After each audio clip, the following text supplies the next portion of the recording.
Hi, I'm Lindsay. And I'm Charlie. And this is the Jug O Sip podcast. You can find the Jug O Sip podcast on YouTube and Spotify every Monday and Friday. And don't forget to like, share, subscribe, and follow at Jug O Sip podcast on all social media.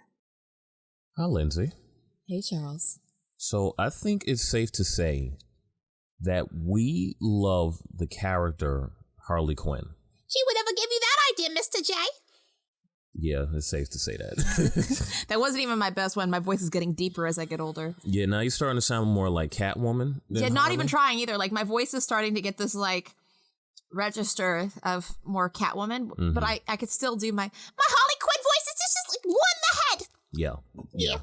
It's a head voice. Now, The reason we bring this up is because a few years ago, I came up with a theory about Harley Quinn. Now, when I refer to Harley Quinn, we have a preference to the original Harley Quinn, the one from the animated series. We are Harley traditionalists. Yeah, we're not really feeling what they did with her recently. Like the new version of Harley Quinn that is being emulated from the Margot Robbie interpretation of her. We're not into that. And that's not an attack on Margot's performance or anything. I couldn't honestly say shit about it. I refuse to see those movies because I could just tell by the direction they're going in. I just don't like what they're doing with Harley. Now, by Harley traditionalists, we mean comic book and animated series Harley. We are talking about before she really peaked in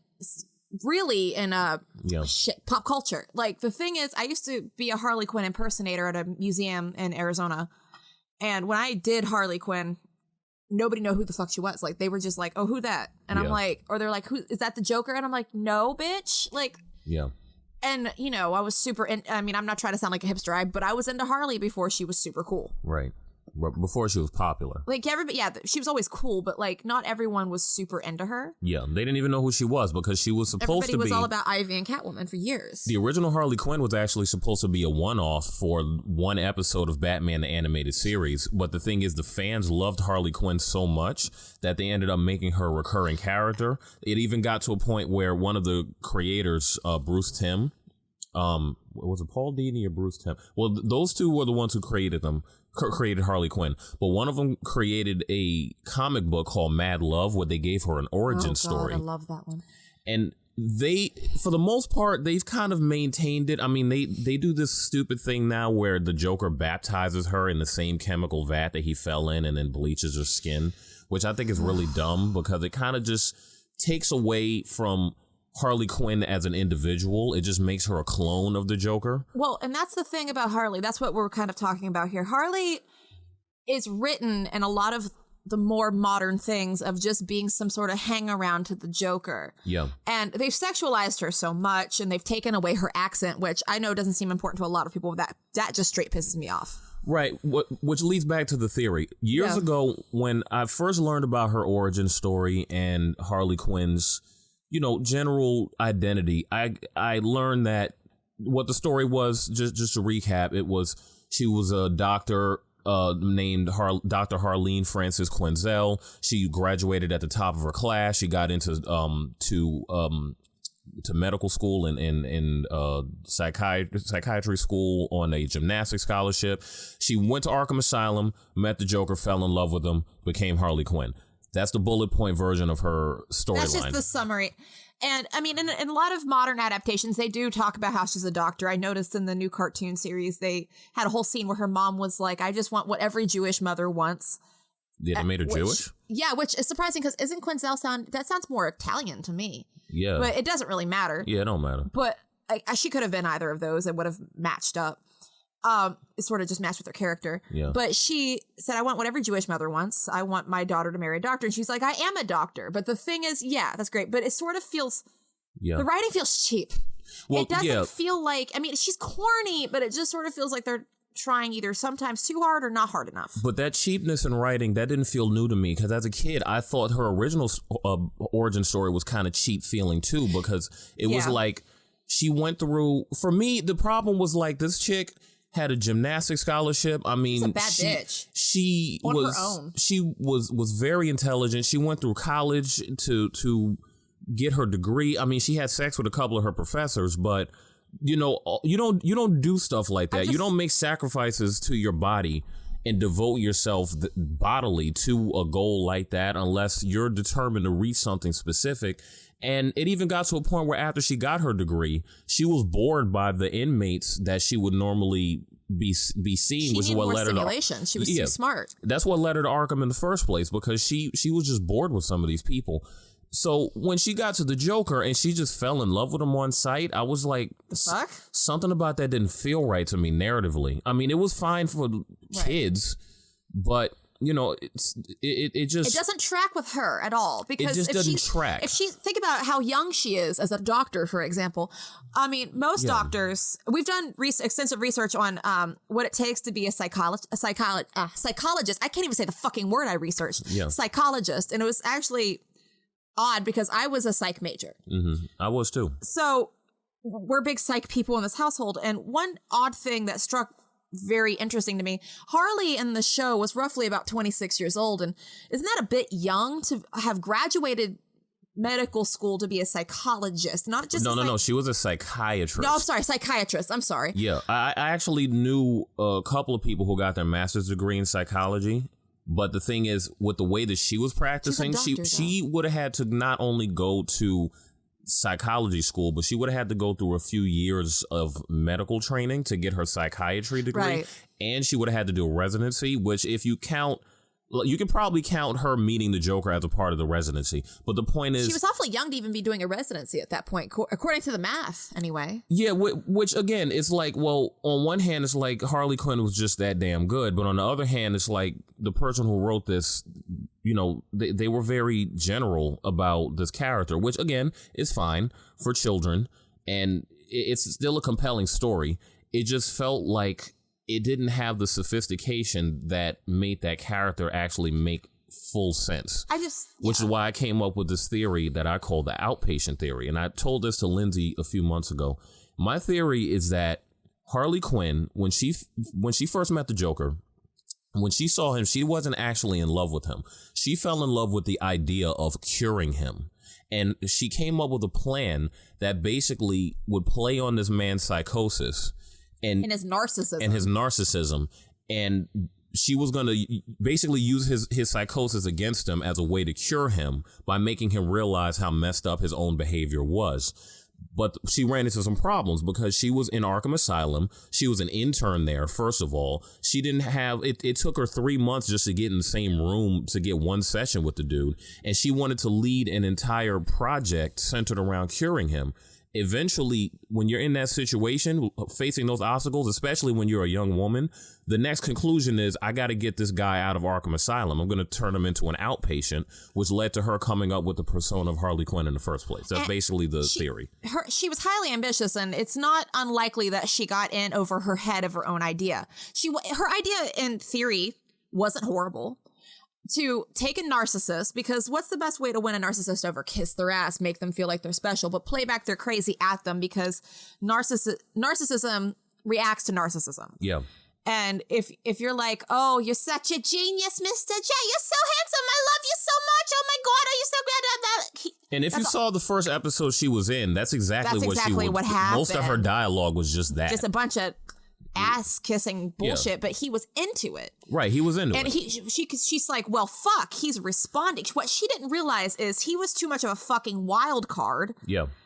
To make sense of that, because in theory it's logical, but she was reacting like this was a consistent person. Yeah, that's what leads me to the B part, or the next part of my theory. Let's say this is what happened. Harley Quinn wasn't in love with the Joker. She just wanted him to believe she was, to try and manipulate his narcissism or whatever. She was manipulating his ego. Stroking the fuck out of his ego. The problem is Harley Quinn, there's evidence throughout her entire backstory that says that this girl is very ambitious, even beyond her limits. I mean, someone who's willing to have sex with her professors just to get her degree and not study on the same end. She's got sort of a shortcut type ego. And she overinflated her abilities in a lot of ways. She tried to put too much on her plate, and she's notorious for that. Because if she's sleeping with professors just so she can keep up with her scholarship and this, that, and the other, obviously she's notorious for putting too much on her plate. So to do. When she met the Joker, the first thing she thought is, well, I'm a very intelligent woman, which she was, that is capable of, dealing with anybody and anything. What about the Joker makes him so special? But what she didn't count on is the fact that the Joker is, first of all, the Joker, in my opinion, probably isn't even clinically insane. He's just a beta weak male who loves himself too damn much. I think part of the reason why Harley Quinn ultimately, no matter how you look at her, ends up being completely destroyed by the Joker is because the Joker is completely misunderstood by his environment. Yeah. Gotham deals, Batman as of, from the beginning, Batman and Gotham deals with the Joker like he has a psychological disorder. I don't believe that's the case. I'm of the opinion aside from narcissism, he's perfectly stable. He's just a bitch. I'm of the opinion that humans are a lot more complex than just being able to root them down to a psychological disorder. I believe not always, no. The Joker is a combination of things beyond the psychological. Mm-hmm. I think the Joker's real deal is that he was a very weak human being who was entitled and believed that, life just owed him more. And one day, that entitlement it smacked right up against reality once again in the worst possible way, in the form of, if you read The Killing Joke, it came in the form of him losing his wife. He lost his career. He was being blackmailed by the mafia to make money. It does vary on the version of the Joker you're thinking of too. Definitely. Right. And of course, in The Killing Joke, he says this could be one possible past. He lies about his past a lot. Yeah, that's his thing. If you understand jokes, there's a kernel of truth in every joke. Yes. But that being said, I think what happened to the Joker is he's a weak human being that realized he was in a city full of crazy people, and if he out-crazied everyone, then he would have the ability to be free the way that he couldn't be in his normal life. And here's the thing about the Joker. He's a beta weak male, and at the end of the day, he's no more threatening than a school bully with too many resources. It's the same with any tyrant. They're bullies because they feel weak and their dick feels small and they hate themselves and they're beta and their whole lives they've been made to feel weak. So they talk big and use weapons or threats to build themselves up. The real way to defeat the Joker would have just been to fucking ignore him. Yeah, that's just give him no fucking attention. Yeah. And honestly, just send Catwoman out there to berate him and be like, who are you? You're not important. Go fucking home. Well, to piggyback on that, I feel like that would work with the Riddler. I don't know if that will work with the Joker, because the thing is, interesting. I'm gonna tell you why. The Joker is also like that. The Joker is using Batman as an excuse to be a criminal. That's his whole thing. He's just a dick. That's the Joker's thing. He's an asshole, and you can't. There's no reasoning with an asshole. They're just assholes. There's nothing in the DSM-5 that says you can't diagnose somebody with asshole. There's no cure for asshole. That's like curing. Stupid. You can't fix asshole. You can't do that. Now that's the thing. And the Joker's crazy, sure, but there's a difference socially speaking. Yeah, in the context, there's a difference between being crazy and being mentally ill. Okay, the first episode of the podcast was about the White family. They're crazy. The White family of West Virginia. These people are crazy. Very. Joker's crazy like they're crazy. They're not clinically insane like, say, the Riddler, who is literally a diagnosed obsessive compulsive narcissist, or someone like Killer Croc, who was just abused to a point where he lost all sense of his humanity. Would you say that Catwoman's insane? I wouldn't say Catwoman's insane at all. I think Catwoman is a woman who is deeply outraged. She has some feminist views, just been pushed too fucking far. I think that's all that is. She's just a woman that's been pushed too far. And here's the funny thing. It's funny you mentioned the Joker and Catwoman. I think they have a lot in common. The Joker and Catwoman both went through things that were so horrific over a long period of time that these horrific events basically convinced them that they could do whatever they want. And that's not uncommon. Sometimes when you're a human being and you experience a lot of trauma, if you do not deal with that trauma well, you start to look for purpose in your trauma. And one of the things you do is basically say, well, fuck it. The world can destroy me. I get to do whatever I want. Let's be clear, because I say all the time, fuck it, do what you want. But the difference is, I always encourage people to say, fuck it, do what you want, within reason of not hurting somebody, within reason of not hurting yourself, within reason of not causing harm to the environment around you. I mean, get that tattoo you want, do whatever the fuck you want as far as within reason. Quit your job if you're not happy, etc. It's in the context of pursuing dreams in a reasonable way. I'm not saying go like throw your old boss out a window and go rob a jewelry store. Yeah. I mean, in a fictional world, it's hilarious, but not in real life. Well, it could be, you know, depending on the fiction. It could also just be horrific. I'm just saying throwing your boss out a window, then going to a jewelry store on paper, that sounds hilarious. Right, yeah. But, you know. But don't actually do that. Yeah, don't do that. Like, just like in Waiting to Exhale, as we mentioned before, the fire in the car. Yeah. That's hilarious in a movie. You can be in a movie and set a car on fire, but don't do that in real life. Yeah. Or you can write a song about destroying somebody's car seat because they cheated on you, but don't do that in real life. Carrie Underwood? Carrie Underwood, exactly. Yeah. But that being said, you know, when Harley Quinn met the Joker, she basically was completely ill prepared because she was misunderstood. She was coming in there with the wrong tools. She, like everybody else in that asylum and in that city, including Batman himself, they took one look at the Joker and went, okay, he's got a psychological disorder. But none of them ever considered the fact that his personal psychological disorder is not easy to track, is not easy to diagnose. And we're not talking about like the real world equivalent of the Joker. The closest we've ever had is probably someone like Albert Fish. Yeah. And Albert Fish, even though he was a unique and like people who diagnosed him said that he was a unique anomaly among psychopaths and sociopathic people and pedophiles and cannibals. He was a particular kind of sick. He was a particular kind of sick human being, but even he could be diagnosed. Yeah. But that's because his problem actually was psychological. The Joker's problem is not purely psychological. His problem is emotional and existential. And he's a special kind of dick because usually if you come across somebody who's just a straight up asshole, usually if you punch him in the mouth or someone punches them in the mouth, they learn something. Joker has been punched in the mouth like 67,000 times. Yeah.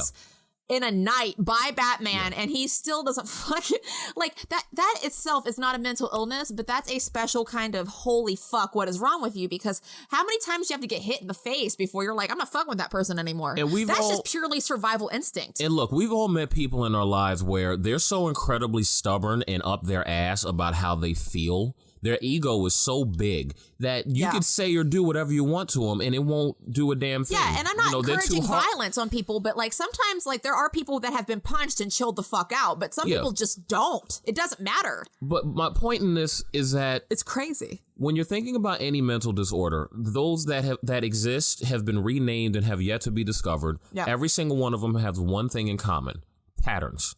They have a pattern. Yeah, there's always a consistency to it. The Joker has a pattern, but his pattern has very little to do with his actual psychological disorder. If you track his pathology, the fact that he expresses things through jokes is not based on some kind of OCD fixation. It's not based on some kind of psychological thing. That's the Riddler. Joker's fixation on jokes is existential. Yeah. Here's his thing.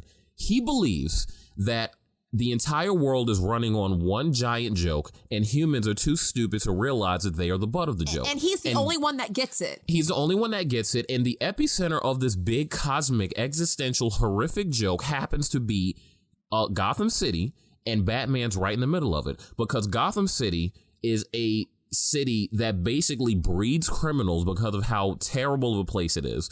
One of the people that it bred happened to also be a superhero, and that superhero appears to the Joker to be as crazy as the people that he's locking up, and yet this city maintains its pathology of breeding negative people by putting a negative person on a pedestal. Well, again, this is his perspective, but this is what I'm saying. But Joker's not entirely wrong, because Batman could do more good as Bruce Wayne from the inside to fix the system rather than just punching villains in the fucking mouth. If you fix the system from the inside, you don't have villains. But that's the joke I think Joker gets that no one else does. Yeah, like when you think about... That's the real joke. When you think about how humans really work, something as little as being in a location that doesn't have running water can be enough to completely change how you behave. Yep. That could be enough. There's a difference between two good examples would be like anybody who's walking around New York City, your average domesticated human being that lives in the first world, and someone who lives on like North Sentinel Island, which is an island of humans that have not gone beyond a certain point of civilization for thousands and thousands of years. They're both human. But their lifestyles are totally different because the way that they manage their resources are different. And the main problem with Gotham City is that the way it manages its resources keeps putting people in these negative situations where they either become henchmen or they get so overly traumatized that they become full-blown supervillains with gimmicks. Or they become Batman and Robin. Yeah. And like that, the whole fucking place and every fucking character is such a fucking hot ass mess, including like, you know, just like touch on this real quick. I'm sick of dipshit bitches on the internet being like, Harley Quinn and Joker are like relationship goals. No, they're not. They're not even like really a relationship. It's just a big fucking hoax anyway. Harley Quinn and the Joker are a terrible example of what a relationship is. I do think Harley did develop feelings for him over time, but I think she disassociated and got too caught up in Harley. Well, Harleen was not in love with the Joker, but Harley was. Right, which leads me to the third thing.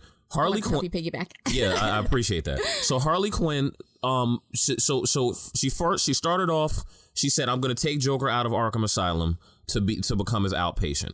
Then she decided she's undercover. Right. She was going to work under a persona to manipulate his psychosis so that she can cure him. Mm-hmm. But because the Joker was basically way too crazy for her to handle, what ended up happening is that she was forced to work undercover, doing all of these horrific things just to maintain her status. Traumatizing herself. Yeah, she basically she had to murder people. She had to watch him murder people. Blow a hole in the wall of Arkham Asylum to help him escape. She had to do fucking crazy shit. Then all of the physical trauma of just dealing with Batman, because you know Batman has feminist views. He'll punch you in the face if you're a woman. He's not just gonna not do that. He's not biased. He's not biased. But also, Joker beat on Harley for no reason. Yeah, she's constantly being stabbed and thrown out of windows, shot into the sky on rockets. The kind of trauma that this woman went through, it leads face with hammers and shit. Any normal person will do one thing, which is disassociation. Could you tell them what disassociation is? So why don't you pull up the exact definition, because I'll try to explain it in the simplest way possible. So disassociation can come in different forms. For example, you have extreme disassociation, which is stuff like dissociative identity disorder, which causes you to create personas, not even consciously, that take over your body and help, kind of guide you when you can't. You have just similar, like just regular disassociation where like if you're going through a traumatic event or have gone through traumatic things, you kind of just start shutting down and not really feeling anything. Your emotions sort of feel like they're behind glass. You kind of are very self-aware. There's a lot of different ways to disassociate. Yeah, we looked it up on betterhealth.com. Yeah, explain it in a more professional way, but that's like the gist of it. I'll just read the first sentence. Disassociation is a mental process where a person disconnects from their thoughts, feelings, memories, or sense of identity. Yeah. Dissociative disorders include dissociative amnesia, dissociative fugu? Fuge? I think that's fuge. I've never heard of that one. Depersonalization disorder and dissociative identity disorder. So they have different extremes.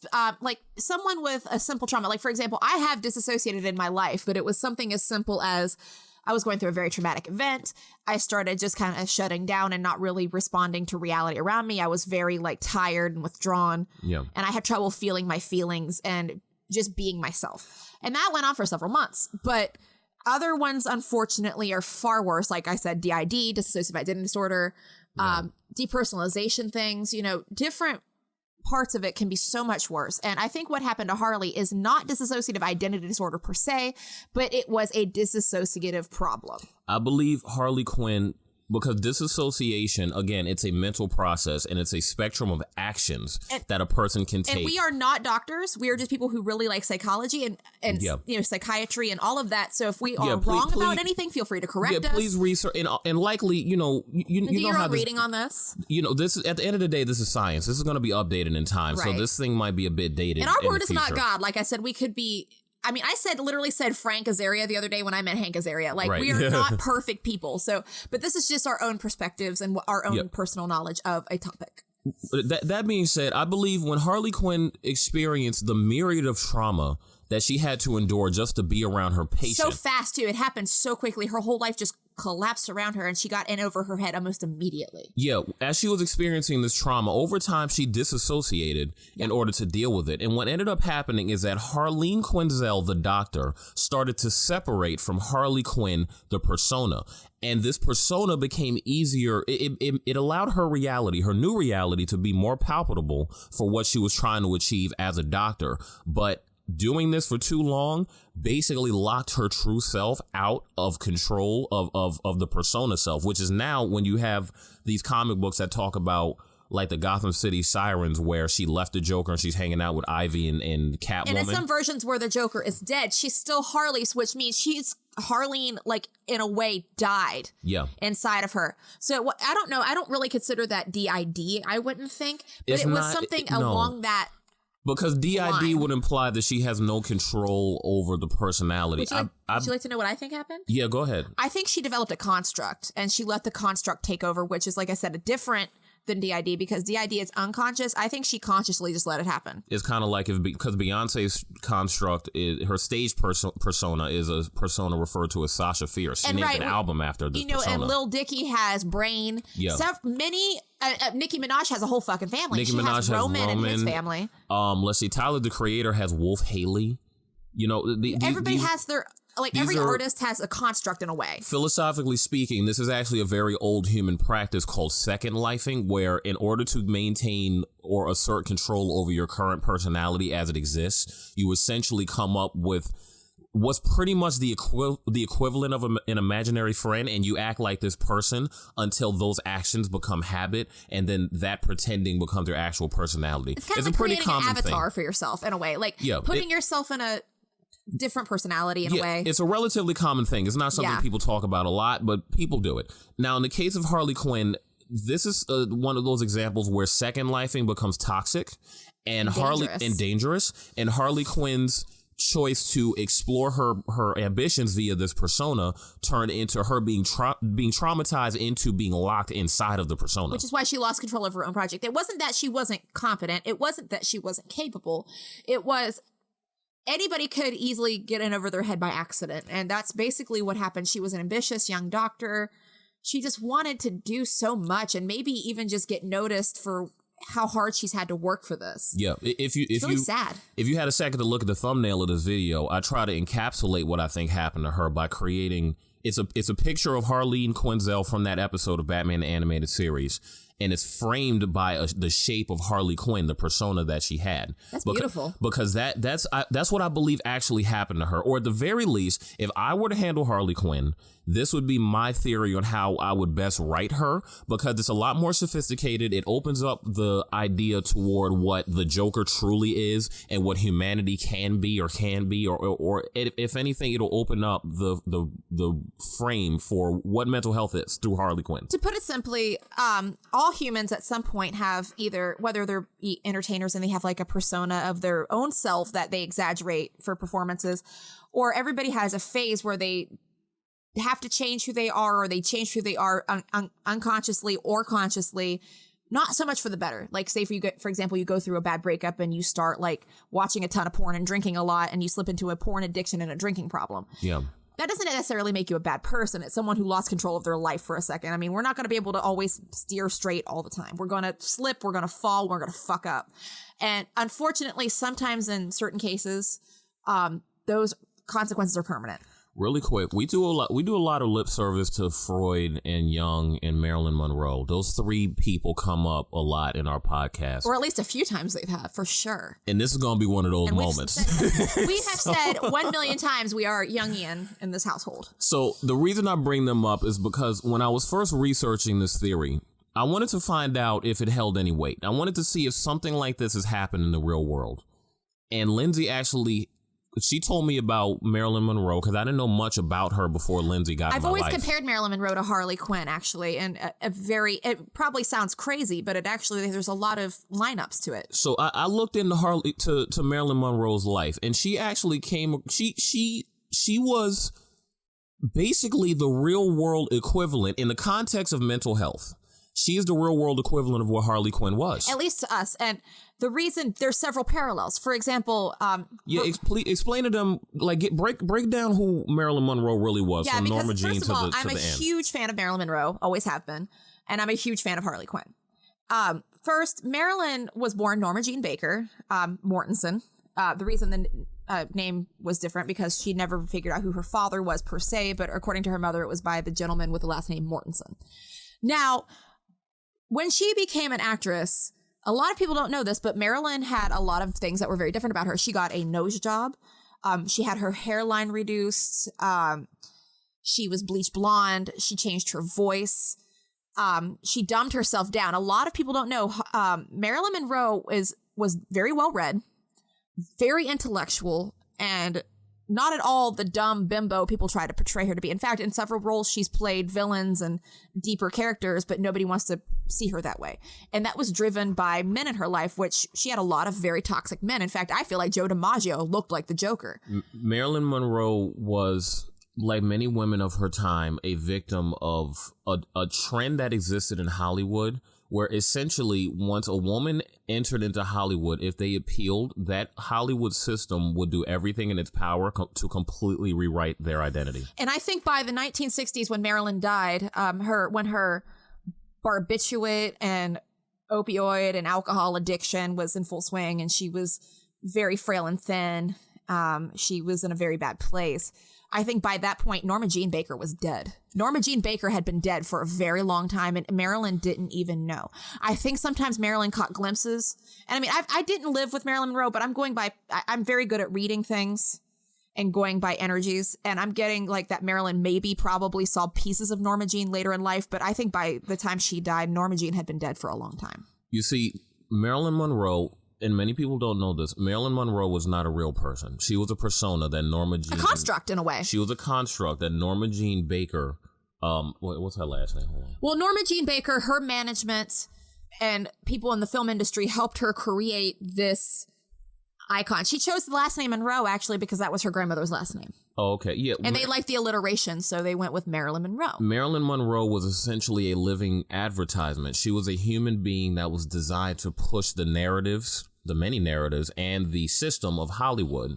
And Marilyn Monroe was fascinating because she by herself was pretty much an experiment in when creating a persona or a second life can go very, very, very wrong. For example, the reason she never had healthy marriages or anything like that, because she resisted what Norma Jean wanted and what Marilyn wanted, and which were two different fucking things. Yeah.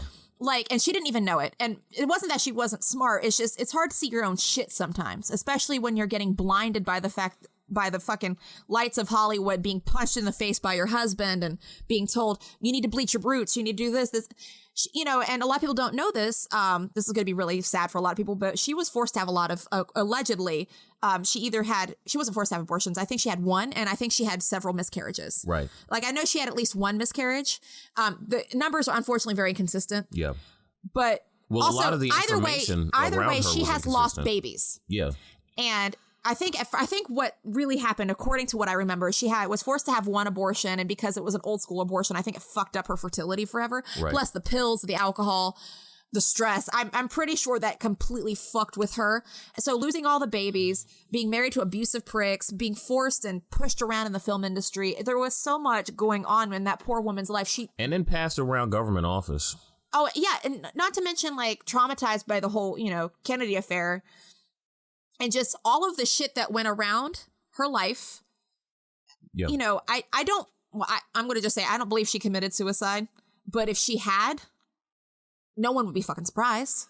It was really tragic. Her life was so extremely stressful. She was driven to stress. Well, that being said, while I was researching this, Lindsay had me come across this this one event toward the end of Marilyn Monroe's life that is the on-the-books reason. Mind you, this is also a blight on the medical psychology community. And the advertising community.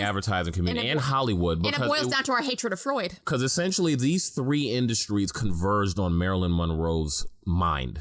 Literally. And they weren't actually, none of them were out to help her. You know that. They were doing this shit to get what they wanted from her, and they manipulated this poor woman into thinking that they were helping her. Now, I don't have my full set of notes here, but basically, I'm going to paraphrase this as best I can with the few names I remember. Like I said, if we get some information wrong, just feel free to correct us. It's fine. Here's essentially what happened to Marilyn Monroe is toward the end of her life, she was experiencing what they referred to at the time as despair, which is what we refer to as depression now. Yeah. In my opinion, they probably could have just left the name the same or just left it melancholia. It needs to sound different. That's so pretty. It makes me feel less sad about it. Yeah. So Marilyn Monroe was in a state of despair. And what ended up happening is a colleague of a woman by the name of Anna Freud, who was Sigmund Freud's daughter, got wind of an experiment that Anna Freud did. This experiment was basically Anna Freud was in contact with she had a friend of hers who had a couple of kids, and she had this theory that a happy human being is basically a human being that represses their baser desires in order to appeal to the society that they live in, their given society. This, of course, is a horrible thing to do to a human being, but she didn't know that at the time. She was just a guinea pig. And the thing is about... wait a minute. This is what she did to the kids. Basically, she forced these two children to suppress, for years, well into their adulthood, to suppress their baser instincts, to repress their baser instincts in order to be more functional people in society. That's horrible. One of her colleagues got wind of this experiment and thought, well, maybe this will work on Marilyn Monroe. But this person, this man, he actually took it to a whole nother level. He ended up completely manipulating and controlling Marilyn's reality up to that point. So basically, his theory was that Marilyn needed to be loved. And if she had a father figure to make her feel loved, then she would learn to love herself. It was kind of a loose... It wasn't thought out all that well, but that was the general gist. So what he did is he moved her into a house where he and his family lived. He made her, he basically turned his family into a family unit that she could be a part of. He had a house built that looked like his normal actual home, moved all her stuff into it. She had her experiencing all of this.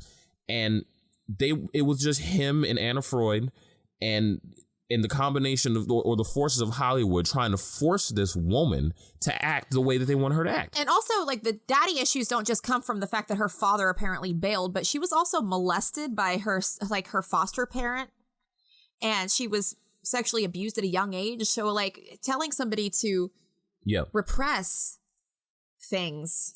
Yeah, they were basically trying to force her to not be herself. Right, and that's the problem. Like, when somebody, especially someone who's been through trauma, it's really important to let them be who they are and to let them express. And this is the opposite of what they should have done. Now, aside from exactly how Marilyn Monroe died, that was certainly what played into the torture that she went into. Yeah, and that's why I was initially going to bring her up. Because at one point I wanted to do my own YouTube channel called Overthinking. Yeah. And I was going to bring up Marilyn Monroe's story. We at some point could cover a whole episode about that too. But this is just touching on the info. I was going to bring up her story as a way to compare to Harley Quinn. But the reason I'm doing it now is because it's an important... I believe Harley Quinn is a tragic character. Yeah. And yes, she's a cartoon character designed for children. But Harley Quinn is the kind of character that could be used to tell stories like the one that Marilyn Monroe told. I mean, the horror that woman went through is so extent. This is the kind of thing that there's a lot of forces that people don't want known about. They don't want people to know the story. I mean, look at what happened with all of Marilyn Monroe's riches. They went to Anna Freud, after she died. Which is why I don't support Harley now, because they've made her into this pair of tits that can swing a bat. Yeah, it's a travesty to what that character has to offer society. You have to understand, as somebody who experienced trauma in my life, and even I know she's fictional, but she's a tragic character, and the shit she went through, the last thing she needs is to be reduced to a crop top and a cute smile. Right. She's not that. I mean, Don't get me wrong, she is beautiful and sexy, but it's not who she is entirely. Harley Quinn works best when she has her nuances. She needs lots of layers. When you respect her layers and let her express her layers, that's when she works best. Anything else is just is what rubbish. What I called the Suicide Squad version of Harley Quinn when it first came out. I called it Brooklyn Horror the movie, Brooklyn Clown Horror the movie, something like that. Yeah, and it's And it's because, like, I don't feel like, even with the Joker, I don't feel like they gave him anything good. I don't like the way they did any of the villains in Suicide Squad. Like, I didn't even see the full movie, but I saw just enough to vibe out what they did to these characters. And I just have to say, what the fuck? Yeah, I mean, you know, obviously, again, not shitting on the actors, but like Harley Quinn. And let's just be clear: Harley Quinn was not the only one that received a terrible treatment in that movie. It was just one that bothered us the most because we're big fans of hers. The person that bothered me the second most was Killer Croc. He was in that movie as well. The Joker bothered me more, and they basically made him a black stereotype. Which, you know, it's a very fucked up thing to do racially, but at the same time, Killer Croc's story is equally as powerful and tragic. It needs to be really, like, it needs to be disgusting and sad. Which we'll do in a different episode because I got a lot of theories about him, and I have to do some more research on him because I don't know as much about him. Right, but that being said, Harley Quinn, in and of herself, she is a character that has always had a lot to offer the world, and it's a shame how she's being dealt with in the media. And I mean, even the girls that are fans of them, fans of her, it just sort of, they're just wearing like Daddy's Little Monster shirts on Halloween and being like, I dyed my hair like Harley's, but it's just that surface crap I was talking about, man. Like, even if you're a Harley fan and you like her character and you're participating in that atrocity, I sort of feel like it's a slap into the face to the woman that I admired and I loved. You know, Lindsay, you're leading into something I want to touch on. Good. Right now, like piggybacking each other. There is a trend in our society as of 2018, 2019, 2020, where people are fetishizing mental illness. No, that's been going on even longer, actually. But then again, you're not on social media as much as I am. This has actually been a problem going on, I think, even back into like 2014, even sooner. And actually, you know what? Fuck it. It has gone all the way back to 2007 at least. Let me explain why. When I was in high school, and I was actually a depressed teenager, and I dressed goth, but I was actually very sad, there was that trend of seeing emo kids going around. Yeah. And, you know, it felt like a lot of young girls either had the identity of I need to act like Paris Hilton or I need to be a My Chemical Romance fan. Yeah. And again, I was a goth kid, but I was actually genuinely cutting. I was genuinely suffering. I had eating disorders. I was being abused at home, and a lot of kids were fetishizing it. Right. Now, that already hurt enough. And they were doing it because it was attention. That was the whole goal. They wanted attention. And it wasn't that they were just fetishizing depression. They were also fetishizing psychosis. Yes. Cute but psycho things even out, the Happy Bunny stickers. Yeah. Which I loved Happy Bunny, but I wasn't so fond of that one. And I mean, even then, as I got older, it makes me even angrier. Yeah, that wasn't the greatest message. Or I put the hot and psychotic hoodies at like Hot Topic and stuff. And so this has been going on for a really long time, but let's face it, girls. If you were old enough to remember Happy Bunny, you're too old to be fucking doing this. Here's part of the reason why this is so destructive. And I think Harley Quinn has become a victim of this very thing. Yes. The character. And keep in mind, most of these fans also have daughters already. This perspective that is being perpetuated in popular media essentially is giving society a very unhealthy association with mental health. And society's association with mental health already wasn't very healthy. No. It went from being totally ignorant and rejecting of mental health. And disgustingly abusive. And as a result, causing a lot more of it, to fetishizing it to a point where they're creating brand new incarnations of old disorders, because basically people are going from ignoring it and having it get worse to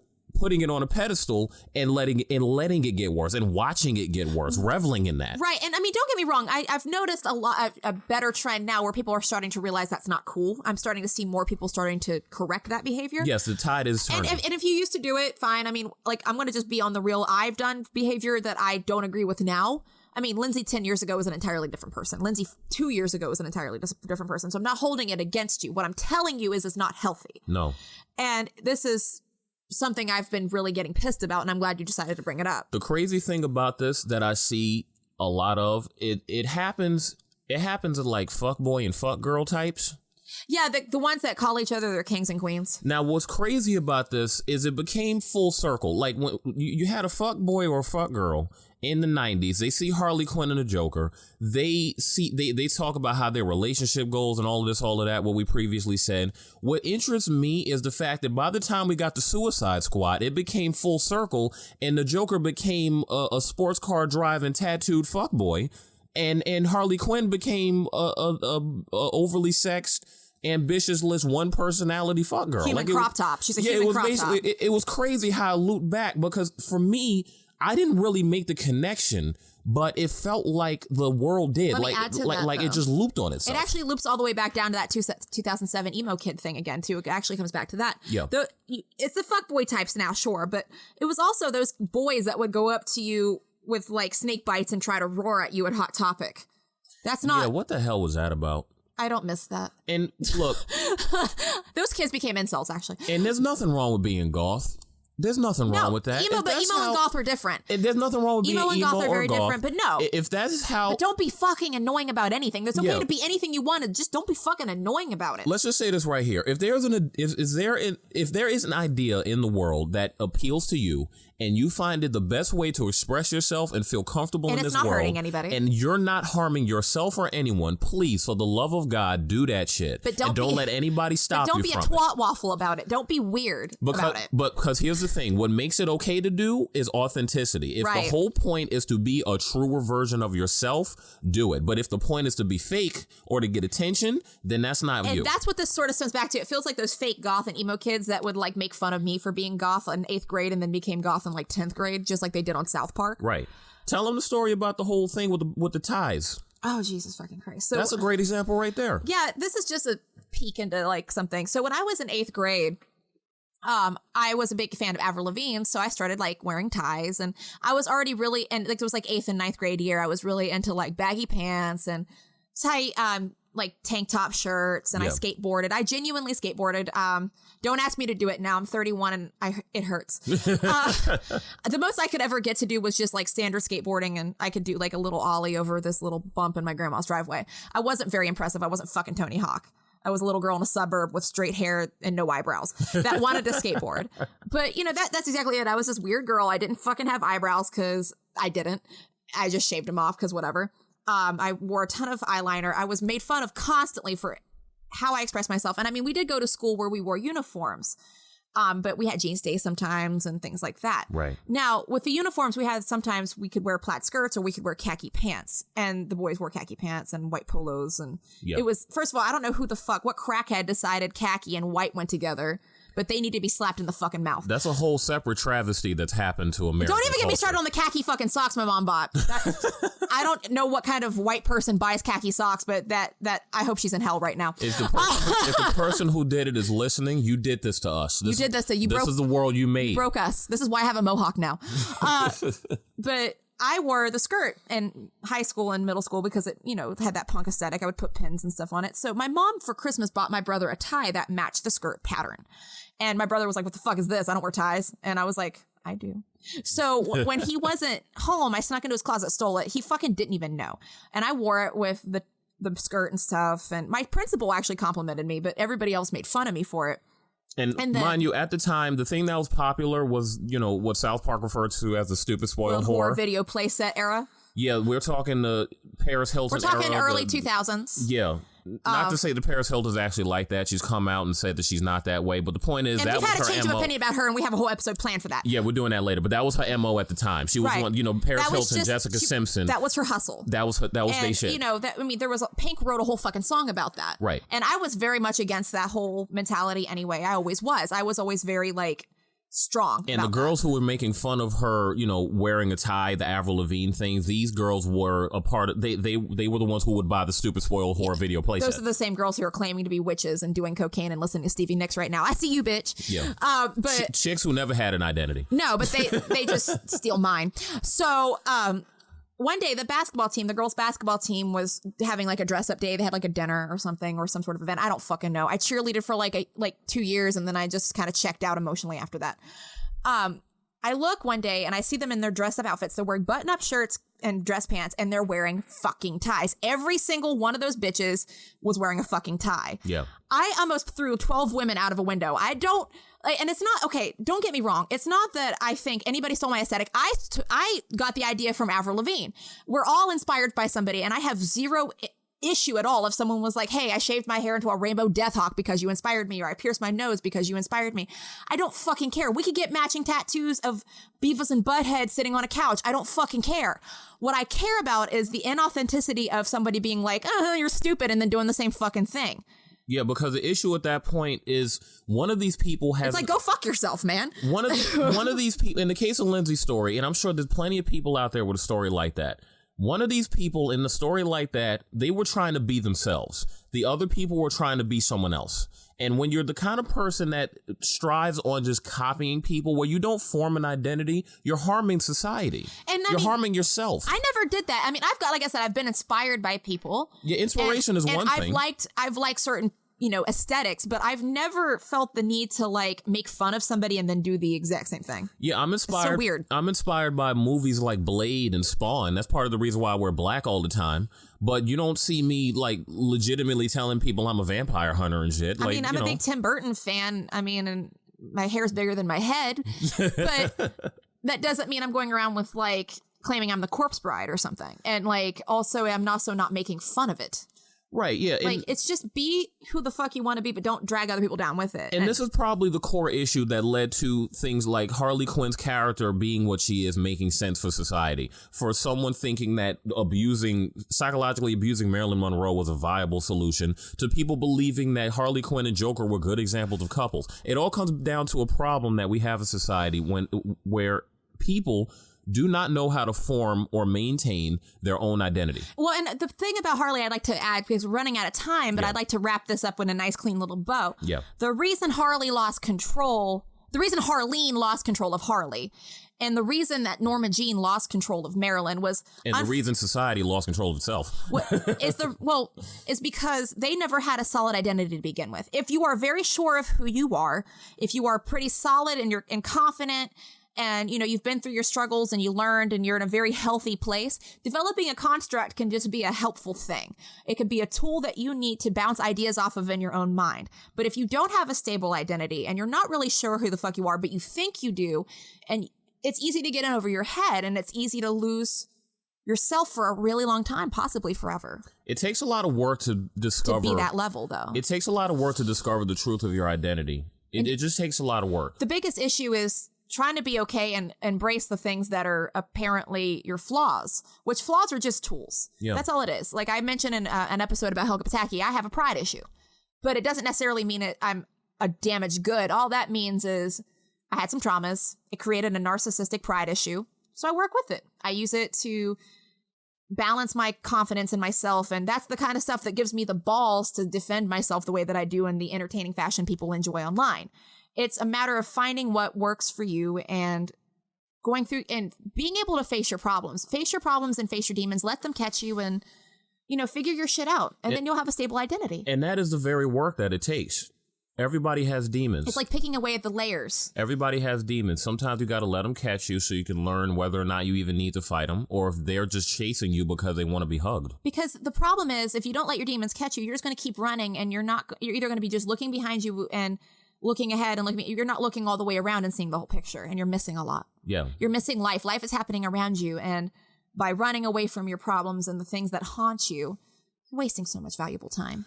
And the funny thing, again, rooting it back to Harley Quinn and the Joker is one of these people who's guilty of this. The Joker is someone who did not have a good sense of himself or identity. He did not have a good understanding of the world around him. Sure, he was intelligent and existential. He was a sensitive man who had a lot of goals and he lost a lot.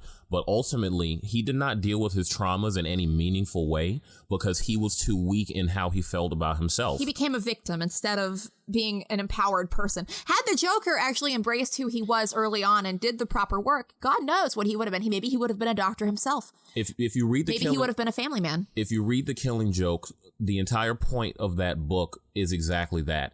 The Joker believed that everyone was just as weak as him, to a point where he tried to traumatize Jim Gordon by paralyzing his daughter and sexually abusing her and showing him pictures photos. of it. Oh my God. That's why, I love that story. The Killing Joke is great, but it's very fucking horrific. But the point of that story was to say the reason why the Joker's plan failed is because the Joker failed himself. And it's horrific. The Joker believed that people were just as weak as him. He believed that everybody was just one bad day away from becoming him. These are the thoughts and feelings of someone who has a weak sense of reality and a weak sense of self. That's what that is. And the ironic thing is he was so afraid of himself, but he was doing more horrific things than the stuff he had to face. And that's the thing. Don't let yourself do more horrific things than just facing your horrific past. Don't let facing that shit or not facing that shit affect others. And the Joker did not face that shit, which is precisely why I believe this theory, the core of this theory is precisely why I believe that Harley Quinn was doomed from the beginning. Because identity. She was not dealing with a psychological disorder. She was dealing with an emotional one. Yes. And she herself had a similar emotional disorder. Yep. And she just didn't have what it takes to defeat his because she did not defeat hers. And as a result, she became a victim of both herself and the Joker. And that's the ultimate joke, isn't it? That's the biggest joke of all. It is. That's the biggest joke of all. It's a fucking sick joke, and it's not funny. Sometimes in life, jokes aren't funny. Sometimes in life, the biggest enemy you have is yourself. That's it. That's what I want to wrap up with. Yeah, let's wrap up with that. Your demons are not your mother. Your demons are not your rapist. Your demons are not your exes. Your demons are not that teacher that bullied you about your handwriting in 3rd grade. Your demons are fucking you. Sure, those other traumas add to it.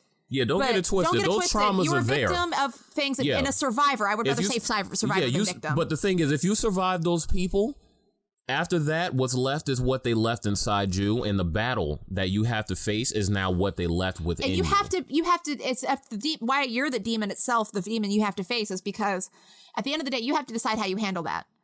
Everybody wants to say forgiveness is freedom to you, but I'm going to just slam it down right fucking now like a pog in the 90s. That's not fucking true entirely. If forgiveness is only freeing if you want to forgive somebody. The only way forgiveness is entirely free all the way around is if you can forgive your fucking self. Yeah, and if you're not emotionally ready to do that, then you're not going to be emotionally ready to forgive, and especially not to forget anything that has happened to you or will happen. And you don't have to forget, and you don't even have to forgive. If someone sexually assaulted you in college and roofied you or did something really horrific to you, you don't have to be like, oh, I forgive them. And it's okay, because that's fake, and no one wants you to be fake. Just be real about your feelings and face where you're at, because being honest is the first step of fixing your shit.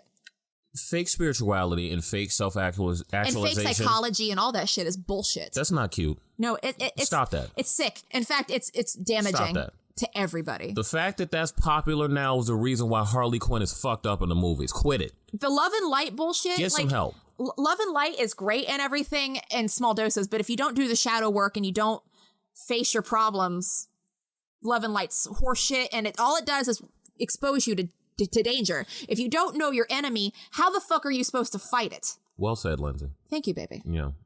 We can end it a few minutes early. We almost at the 1 hour mark. And I kind of have to pee. Okay.